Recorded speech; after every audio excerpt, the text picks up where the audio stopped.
Ladies and gentlemen, welcome back to another event guide kind of explanation video explaining the newest event that has come up in Genshin Impact, which is, for everyone who's played this game since launch, is the most beloved Windtrace event. This event is upon us now, and for those who know about it, know that it's probably one of the better events out there. And just a quick summary as to pretty much what it is: prop hunt, hide and seek, whichever one you want to compare it to, that is this. And you might be thinking, why are you making a video about this? Some things have been added, some things have been changed. The UI and everything's kind of just gotten better, so I thought I'd make a little video talking about a few of the positives, and then also, again, show you guys a full game of how a game of Windtrace can play out. In my instance, I got an easy victory, being the only escapee out of the hunted, rather. But let's just jump into talking about what has changed and how much better has the event gotten. And the first thing is just general UI stuff. When you click on certain things, it's a lot more visually kind of easier to understand. You get easier representations of what you need to do.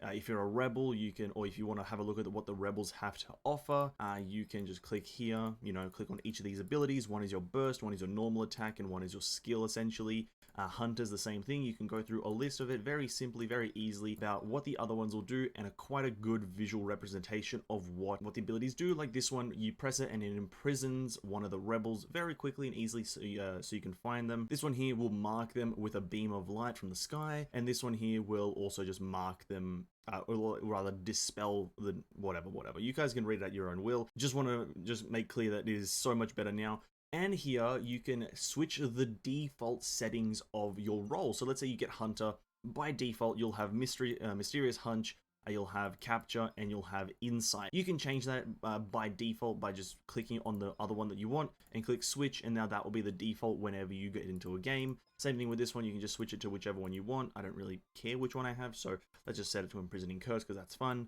And the same thing with the Rebels, you can just change it and set it to a default, even though you don't actually have anything for your skill and burst. You just have a transparency thing like this, and that's essentially this menu, which is 100% amazing. As well, cool other things that they've added, you can see a bit easier as to what gives you coins just by going into the game preview button here. You can go into the contested zones, which we'll talk about these in just a second, which I absolutely love this, but into the detailed rules, you can see what you get coins for. For each victory you get 150, each rebel capture while playing as Hunter 100, favor gained 100. So a bunch of different things that you get different amount of coins for. For each second the objective is achieved ahead of time while playing as a hunter, or each second you remain free as a rebel hunter.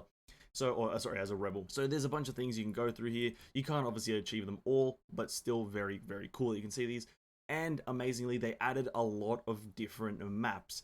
Now, out of the maps that were a part of the base game, or a part of the base Windtrace, that is Terrace Patrol, Winery Clash, and I think that's actually it. There were some other ones like that, like there was a Dragon Spine event, but I think that was like kind of event based. But we have literally just a bunch of new maps. We have Central Hall of Shadow Chasers, which is the Ayaka estate, essentially, Kamisato estate. We have the Autumn Mist on one of the islands, can't remember which one it was. You have the Hidden Trials. This is the one that we play at the start of the video, and at the end of the video you'll see gameplay of this map here, which is quite nice. You have Rito Run Around, which looks absolutely amazing in my opinion about Rito. Searching the Silent Woods, I think this is in Mondstadt. And then you have the City of Yore Concealed, which looks like Leeway.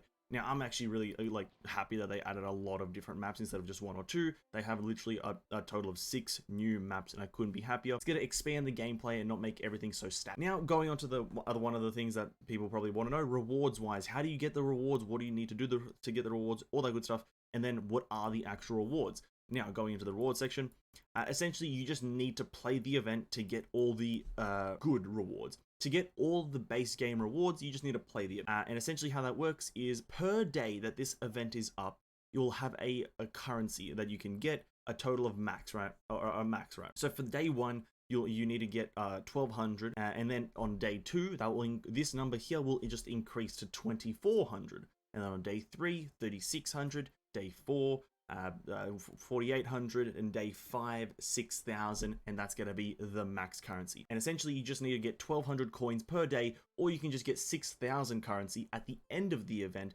You can just wait it out, no real reason not to, no real reason to. That is essentially how it works. You have 1,200 currency that you can get per day, increasing up to 6,000, and just getting the coins gives you rewards, seeing as to get all these kind of Windtrace required coins, it just tells you to get them. and you get them just by playing. Quite simple. The Primo gems go up to 2700, and after that it's just Hero's Wit and then some Mystic Ore Enhancement and Mora. And then you have the Windtrace challenges. Now this is for people who want an extra reward, and you can get an extra bit of Mora here. What is this, like 180,000 or so, somewhere around there, 150,000 I think. And this is just by doing specific challenges like win once as a rebel while in disguise, capture a rebel within 10 seconds of using Mysterious Hunch. So you can read these at your own discretion or whatever, but these are just extra challenges for extra Mora. Once the Primo gems you just get by playing the game, playing the event, completing it, having fun.